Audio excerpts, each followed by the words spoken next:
Let's spend some time interpreting the LeChatelier investigation that you did. You investigated 4 chemical equilibria. You were changing concentrations of reactants and products and changed the temperature of an equilibrium mixture to see what happened. You predicted what would happen based on your understanding of LeChatelier's principle, and then you tested it to see what happened. Now it's time to learn from the investigation about 3 of these reactions. We will not look at the iron 3 thiocyanate reaction because you're very familiar with that one. We'll relate what you saw to the relationship between the reaction quotient Q and the equilibrium constant K for 2 of the equilibrium reactions. The first we call the common ion effect because it investigates the addition of a common ion to a saturated solution. The saturated solution was of sodium chloride, table salt, and you see the expression, the equilibrium reaction equation above.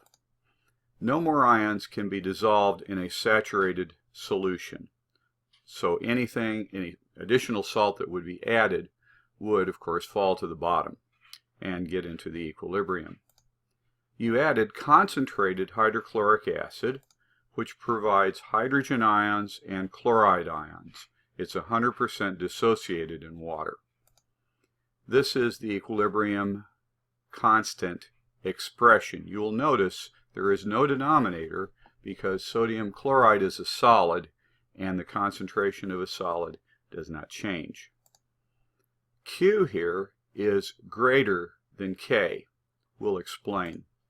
The product of the products is too big for this equilibrium. Crystals therefore fell to the bottom of the test tube. The equilibrium was pushing left to form what? Well, the chloride concentration had increased.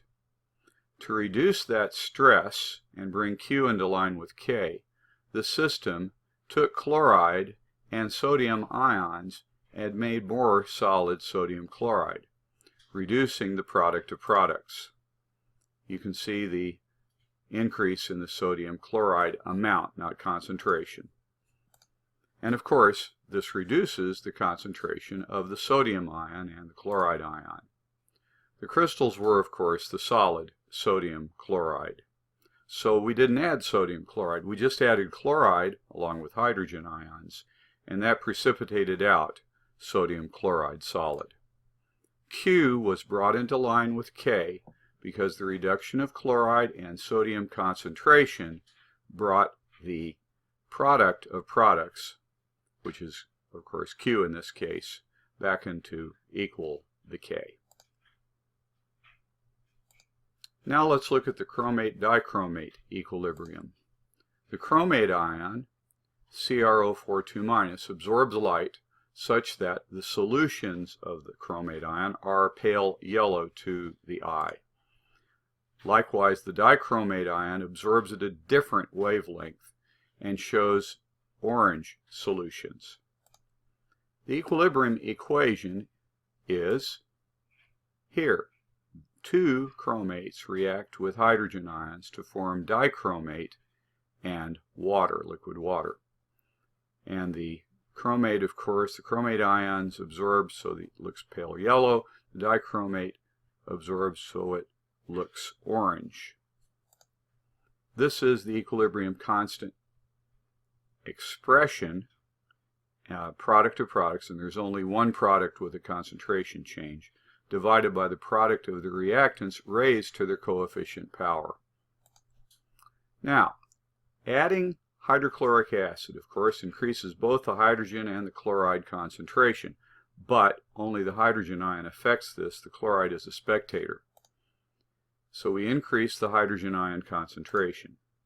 Q now is less than K because we have boosted the value of the denominator, and now Q is not in line with K. The system responded by reacting some of the hydrogen ions with some of the chromate to form more dichromate. You see that here. The solution became more orange as the dichromate was increased and the chromate was reduced. Q is now higher than it was when we first added the hydrogen ions, and it's brought into line with K. Now let's look at the original equilibrium again. If we add sodium hydroxide, will either one of those ions, sodium or hydroxide, react with any of the ions in the equation? Well, of course, sodium is a spectator ion, but the hydroxide can react with the hydrogen ions in the water to form more water. That's the equation we brought it up. Hydrogen ions then are being pulled from the equilibrium mix by the addition of the hydroxide ions and sodium hydroxide. This reduces the product of reactant concentrations, brings this denominator down, and that means Q is greater than K. The equilibrium must respond by making more hydrogen ions. The only way it can do that is for the dichromate to react with water to form more hydrogen ions and chromate ions to bring the numerator down and the denominator up. The solution turns pale yellow as the predominance of chromate over dichromate is seen. And this brings Q down into line with K. Now let's look at the cobalt-2 chloride complex equilibrium. And you see this rather complex looking equation at the top. And there's a complex of cobalt here and a complex of cobalt with chloride here. This is the hexahydrate of the cobalt. Now, cobalt ions complex with 6 waters on the left, 4 chlorides on the right. The forward reaction here to there is endothermic. Delta H here is greater than 0. The reactants have a lower energy than the products. Initially there is no water, free water. The salt is dissolved in ethanol, and so the what you see is pink to begin with. When you add hydrogen chloride in concentrated hydrochloric acid, the hydrogen ions here are going to be spectators. The chloride ions, though, as you can see, can react with the pink, quotes, water complex, the hexahydrate, and make more of the tetrachloride cobalt complex, which of course absorbs to show blue.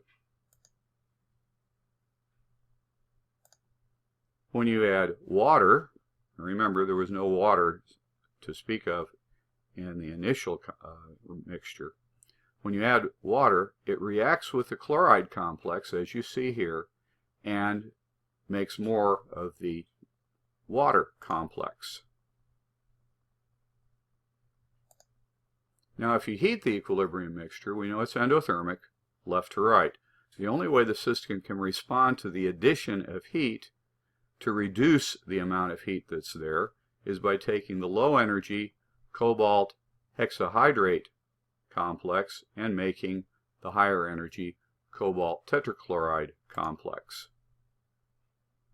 Likewise, if you cool the equilibrium mixture, the only way the system can offset that stress and increase the available heat is take the higher energy COCl42- complex and make the lower energy COH2O 6 times 2+ complex. So our conclusion: whether the stress was adding more reactant or adding more product, or taking reactant or product away, or adding heat or taking away heat, the equilibrium systems all responded by counteracting the stress. That's what LeChatelier predicted almost 200 years ago, and we have demonstrated it here 3 times, and of course you did a 4th reaction that did the same thing with the iron thiocyanate.